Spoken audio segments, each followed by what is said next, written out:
From the news team at LinkedIn, I'm Jessie Hempel, and this is Hello Monday. Chris-Tia Donaldson had a plan for her life. She was ambitious, smart, driven. She'd figured she'd get her career launched, and then, when she'd locked down the job and risen to the top, well, then she'd get married, have kids, start living that life she'd been planning since she was very young. And it was going pretty well. She went to Harvard, she got a law degree, she got a great job at a software company, Oracle. She launched a startup of her own, a hair and skin line called Thank God It's Natural, and just when things were really taking off, just then, she got a diagnosis. Breast cancer. Imagine that for a second. Maybe you don't have to. Maybe it's your story too. In a flash, everything you expect about your future is called into question. I'm like, I could be dying any day. Chris-Tia hasn't died. In fact, she's changed the way she's lived. In today's show, she's going to tell us how that illness changed her priorities and showed her a different way to exist.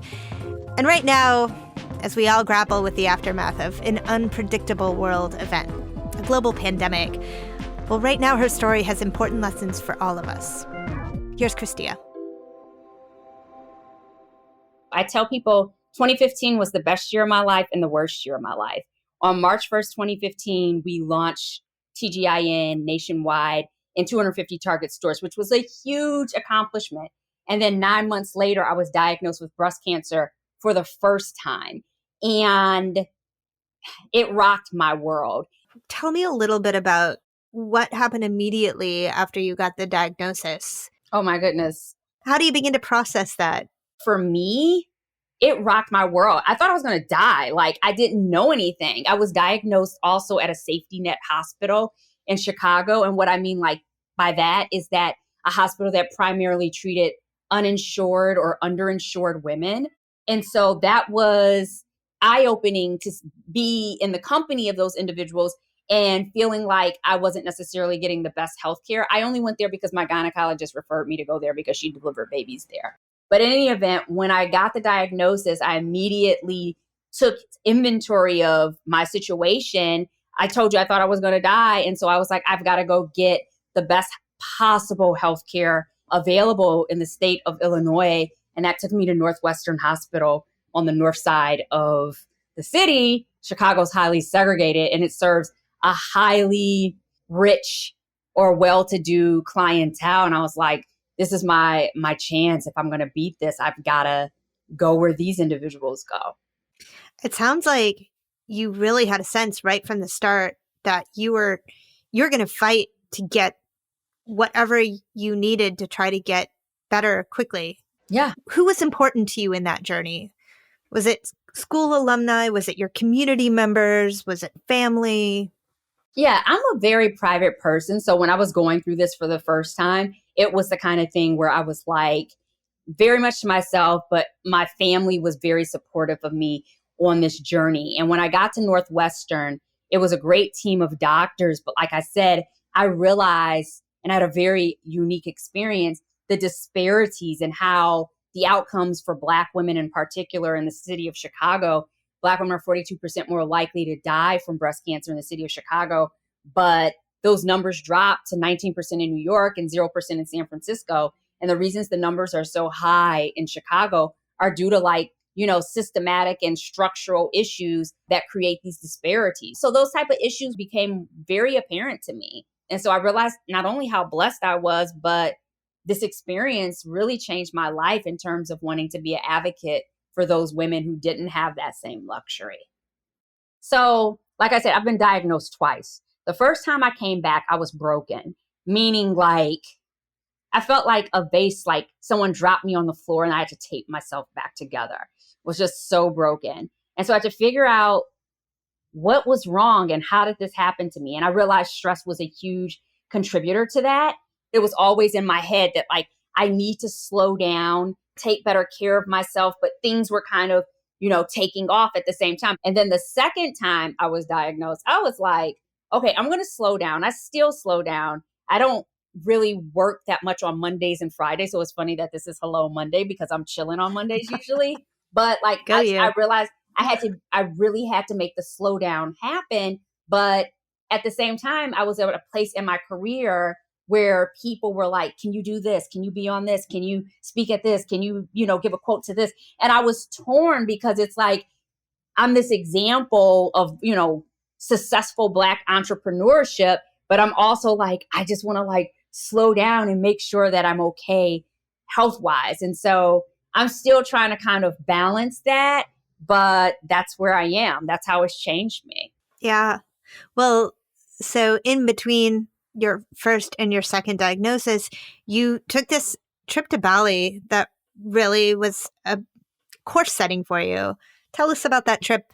The best trip of my life, if you will. So I went to Bali and I've been back a couple of times.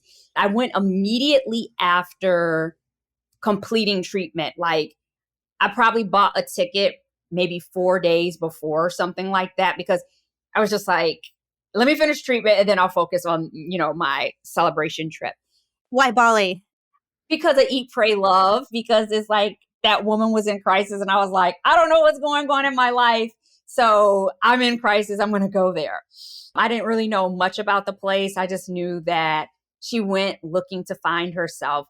And so that was what I went to Bali for as well. But in terms of how the trip changed me, like I'm there and I'm like, wow, it's so peaceful. These individuals, they don't have a lot, but they're so happy. This is so in contrast, like you said, into this obsession with making money, but not having the same degree of happiness. I'm like thinking to myself, maybe I should actually move here. So that was always on my mind during the trip. Like maybe I should actually move here, or maybe I should make a major change and give up this, busy life. So on the last day of the trip, I met with this reader that was recommended to me by a friend. And while she was not great at telling my fortune, what she did help me to realize is that it wasn't about Bali, the place. It was more about the Bali within. It didn't matter if I moved to Bali because my problems would only follow me there. It didn't matter if I went to Vietnam or South Africa or Scottsdale or, got a condo in South Beach and gave up everything. She was like, if you don't deal with your problems, they will only follow you. And so for me, that advice was life-changing. I love that. I aspire to that. Living in that truth, though, once you get back to Chicago, or in my case, Brooklyn, especially Brooklyn during a pandemic with a small child and a very big job, it's hard. Mm-hmm. So how do you hold that? Well, like I said, creating spaces for silence. I think we're very busy. We're always on our phones. We're always on our computers, especially in the midst of the pandemic. So like after work, turning off, the TV, turning on my music, lighting my candles, carving out days of the week where it's like I try not to work. So like I said, Tuesday, Wednesdays, and Thursdays are usually jam-packed. Mondays, I try to kind of reserve for myself. Fridays, I kind of try to reserve for myself, whether that's like I want to go to get a pedicure, if I want to get acupuncture, if I want to go travel somewhere, but just like being more intentional about my schedule and not just letting my life be swept away by the needs or demands or requests of other people. We're going to take a break. When we come back, Chris-Tia shares what she learned about how to plan for an uncertain future. And we're back. My guest today is Chris-Tia Donaldson, and she's a person who really thought, like right from the beginning, that she knew what success looked like for her. When I was in my 20s, I thought life was a series, not of boxes, but I think a lot of 20-year-olds think, get married, buy a house, have a kid, do these things, and that things are going to happen in a certain order. And now that I'm in my early 40s, it's like I realize that life is messy and things may happen, but not like how you thought they were. Like I thought I would be a mom that had a natural birth. Who knows? I might not be. Right now I'm looking at doing foster parenting and seeing if that will work out. My version of what I think of life and how things are going to happen for me, I just have to accept and trust the journey. And it's, especially at this age, it's not going to be me. And so I've accepted that. I love that. It makes me think there's no good time, or that any time is a good time to figure out how to be a parent. And that, at least for me, I don't know if it feels like this for you, but I had a plan A in my head, and plan A didn't work out. Plan A never works out. We need to just kind of rip it up, burn it, throw it in the trash, whatever you need to, flush it down the toilet. It just never works out. Life is like, you know, it's never going to work out the way you thought it would, but most times you're going to probably get what you want, just not the way you thought you would get it. My wife, I have the greatest wife. I've been married for a little while, but not nearly as long as many of my friends. It took us a long time to kind of stumble into each other's orbit, and an even longer time to commit and decide to spend a life together. And the only reason we could do it is because both of us finally came clean to the other that this wasn't the plan. Like, you're nice, but you are not plan A. You're like plan R, maybe plan Q. And once you accept that, then you can be like, wow, plan Q is awesome. Yeah. In fact, plan Q is better than plan A. But it takes a lot of living in life and a lot of faith in life to accept that. I like that you said faith, because I think there's a certain amount of surrender that has to happen in order for plan R to even come to you, where you just kind of accept and trust that it's not in my control. Certain things are not going to be in my control. Certain things I want out of life, and I have to just trust that they're going to happen. So what happened to the business? I mean, you said you stepped back and the company sped up. All of these great things started to happen. And that was a few years ago. I had this very intentional mindset around slowing down, but things didn't necessarily line up that way. We got into Walmart, I think in 2018, but there was a lot of traveling and, you know, coming back and engaging with customers. People were happy to see me doing well. And then at the end of 2018, boom, here I am back in the doctor's office being told that I'm having a recurrence, if you will. And so that, for the business, the first time I kind of stopped. The second time, my sister basically picked up her life and moved to Chicago, not necessarily to take care of me, but to just kind of be a source of support. And she was like, you got to keep going. I'm like, I could be dying any day. There was a period where I thought, like, a year where I was like, I'm going to die. That was in the back of my mind. And so it clouded my vision a little bit in terms of how I could think about the company over the next 3 to 5 years. I'm like, am I even going to be here? And then there was just a point where it's just like I kept receiving these signs, and things would just be communicated to me that you're going to be okay. You are okay. You know, everything's going to be all right. And, you know, company continues to grow. It's like I have everything I need. Most people who are sitting in my seat have, you know, received VC funding or, you know, investor funding, outside funding. I've gotten everything pretty much using like a line of credit, which most people wouldn't be able to grow to this level with just like a $500,000 line of credit. So it's been pretty amazing, if you will. And I assume that you left the law job. Oh, yeah. I left the law job right after I came back from Bali. Like, I came back from Bali in 2016, and then 6 months later, I left the law department. When you're forced to confront your mortality unexpectedly, it changes you. For a period, you cease to think about the years and the weeks that you have ahead, and instead you live in the moment, the very present moment. But there comes a time when you need to start thinking about the future again. There were moments where I was like, I don't know how this is going to turn out. And what ended up helping me to kind of accept the radical present, where there would be situations where it's like, Kobe Bryant died. Okay, what? I'm here. Kobe Bryant's dead.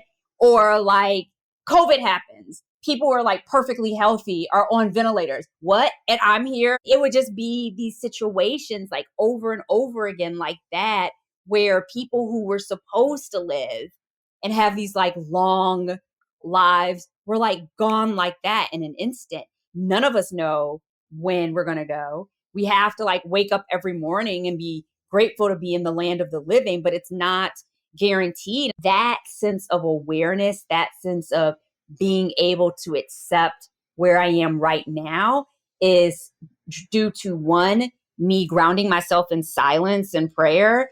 And then two, the realization like most of the things that I worry about never really happened. And that acceptance was like what allowed me to be radically present, as you would say. I love that. I love that. And before we finish our conversation, I also want to talk about the work of your foundation because I think it's really cool. So you, through your business, started a foundation to address exactly what you were talking about earlier after your first diagnosis. Tell us about it. Yeah. So like I said, when I was diagnosed with breast cancer for the first time at that safety net hospital, I could see that these women did not have the same opportunities that I had to go to the top hospital on the other side of town. People think like cancer treatment plus cancer equals survivorship. It doesn't. Like getting to the hospital and paying for parking is $12 a day. And if you have to go to the hospital 50, 60 times in a year, that could be an expense that a lot of people are not financially prepared for. Having someone to watch over your child or being able to take a leave of absence or days off for work, those were things that I was able to do that a lot of women are not, because they're literally choosing between getting the cancer treatment and keeping their job at Walgreens type of thing. I promised myself the first time if I beat this, that I wouldn't stop talking about the financial impact that cancer has and how it can be a barrier to survivorship. I guess, Chris-Tia, I thought about the psychic impact it has on your career when suddenly you're needing to deal with an illness and treatment. But I hadn't thought about the nitty-gritty fallout. How do you get to the doctor? How do you manage your life and all of the expenses that go along with it? It's a lot. It's a lot. And a lot of people don't see that. They just think, oh, you get cancer, it's early stage, it's chemotherapy, you'll be fine. They don't think about all of the financial trauma that people undergo in order to survive this ordeal. And particularly in a pandemic, like you can't even bring visitors with you to the doctor in most cases, or bring them to your chemotherapy appointment. So that creates a further issue for a lot of women who are underinsured or uninsured. Well, thank you so much for talking with us about your journey. It's really great to connect, and I want to do it again in a couple of years and see what's changed. Thank you so much. This was great. That was Chris-Tia Donaldson. You can learn more about her business and her foundation at Chris-Tia-Donaldson.com. Chris-Tia's story inspires me. I just keep thinking for myself, well, how am I living right now? And right now, well, it's May 2021. In the US, vaccines are now mostly available. New York's opening back up this week. I don't have to wear a mask when I jog. How are you feeling about all of this? Because I'm feeling pretty weird. Please join us this week for a special office hours dedicated to the challenges that arise as the US begins to reopen. We'll be going live this Wednesday at 3 p.m. Eastern. You can find us on the LinkedIn news page or email us at hellomonday@linkedin.com. We'll send you a link. And I'm really hoping that we can use your thoughts and your questions in a June episode on this very topic. Now, if you like the show, please take a moment right now to rate and review us on Apple Podcasts or wherever you listen. Hello Monday is a production of LinkedIn. The show was produced by Sarah Storm. Joe DeGiorgi mixed our show. Florencia Irianda is head of original audio and video. Dave Pont is our technical director. Michaela Greer, Samantha Roberson, Carrington York, and Victoria Taylor help us live life to its fullest. Our music was composed just for us by the mysterious Breakmaster Cylinder. You also heard music from Poddington Bear. Dan Roth is the editor-in-chief of LinkedIn. I'm Jessie Hempel, and I'll be back next Monday. Thanks for listening. I've hit the pandemic wall multiple times. I just hope that by the time this runs, people are going to listen to this and be like, remember back then? And maybe they won't even remember. That would be awesome. I'm glad that I have a reference point of, what life was when I couldn't see my family, when I couldn't hang out with my friends, because I'm hoping on the other side of this, like, I just take those things more seriously and I don't take things like that for granted. Yeah. Amen. Seriously.